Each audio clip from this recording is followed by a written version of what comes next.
Hey guys, and welcome back. Right now I would like to show you what art supplies you will be needing for this quarter. Now this goes for both students who are doing face-to-face and the launch ed option, which really means Canvas.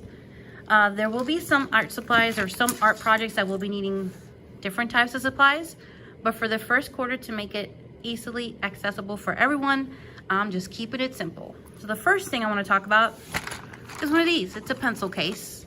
I have had this pencil case for a while. Before I used to have like this plastic tin, or actually a tin one that held all my stuff, but I prefer this soft one now.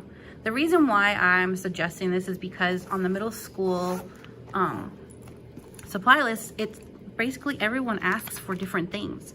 But if you have all your supplies in one place, you'll be able to kind of keep your backpack organized.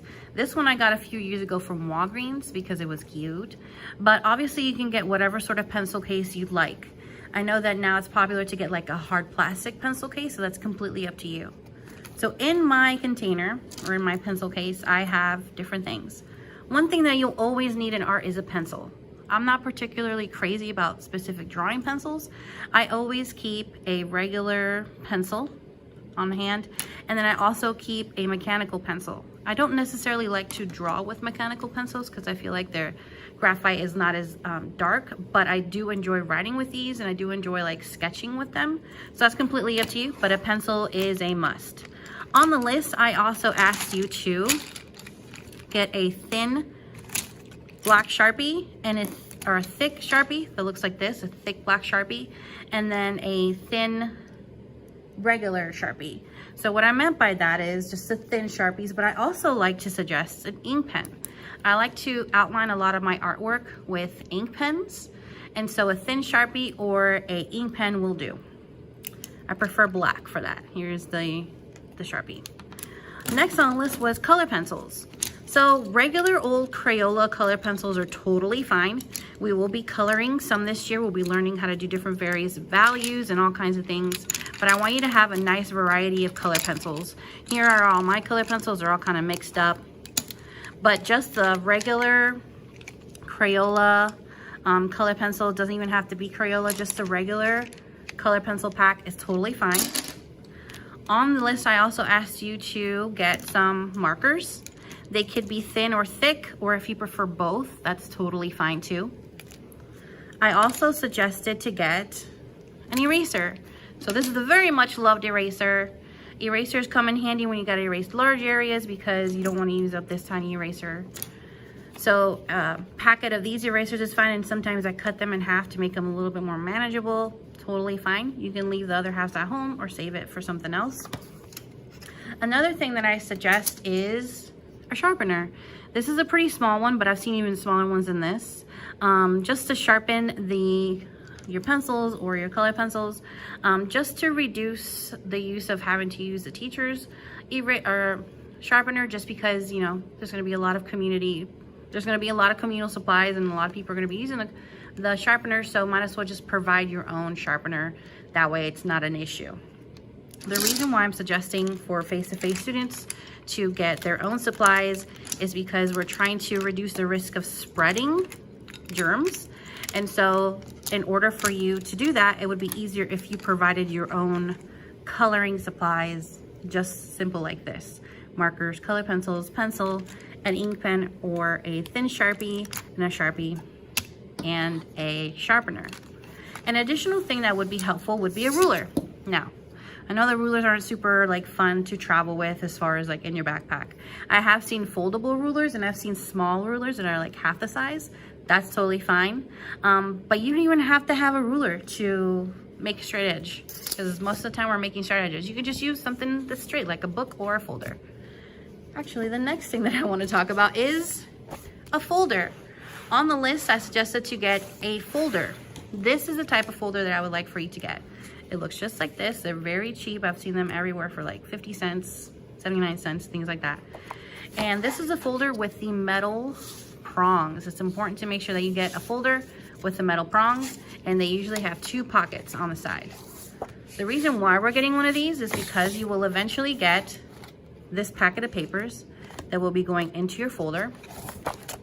And then this is my art folder. I've had it for a long time, In here, we have a little bit of sketchbook paper, we have some notes, we have some information, we have bell work and things like that. This is also the space where you will be storing your artwork when you come into the classroom again, where you practice some of your techniques, and where we'll be storing a lot of our stuff. So it's important to make sure you have one of these, whether you are in person, face-to-face, or in Launch Ed, because it's a good place to store all your stuff. Let's talk about art paper. So if you're a student who's working from home and you're gonna be making artwork at home, I suggest getting good quality paper. Now my Art 2s and R3s know that I could talk about paper all day.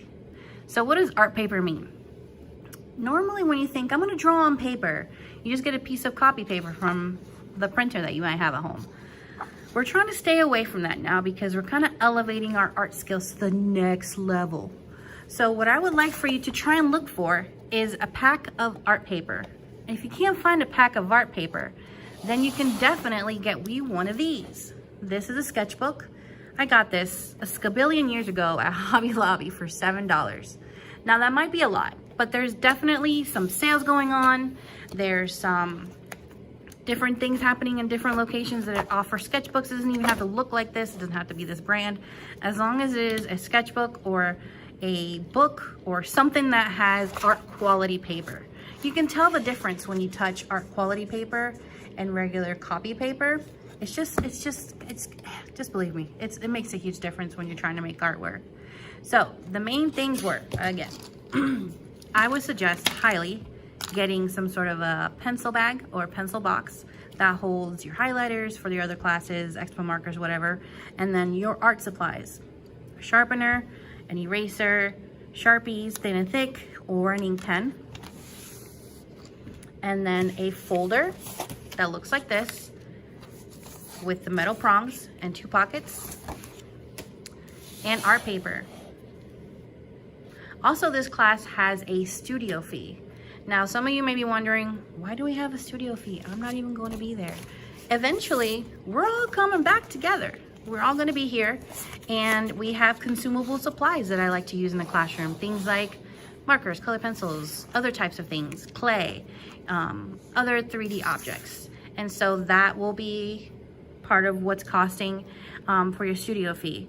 A lot of the information about the studio fee, what it goes to directly, is included into your syllabus. So if you have more questions about that, check that out first, and then come back to me if you have any questions. Again, there is a studio fee associated with this course. And in the syllabus, you're able to read the directions and find out how you can actually pay that fee. You do not have to pay that fee right away as soon as school starts. You can do it whenever at your earliest convenience. Again, thanks so much for watching this video.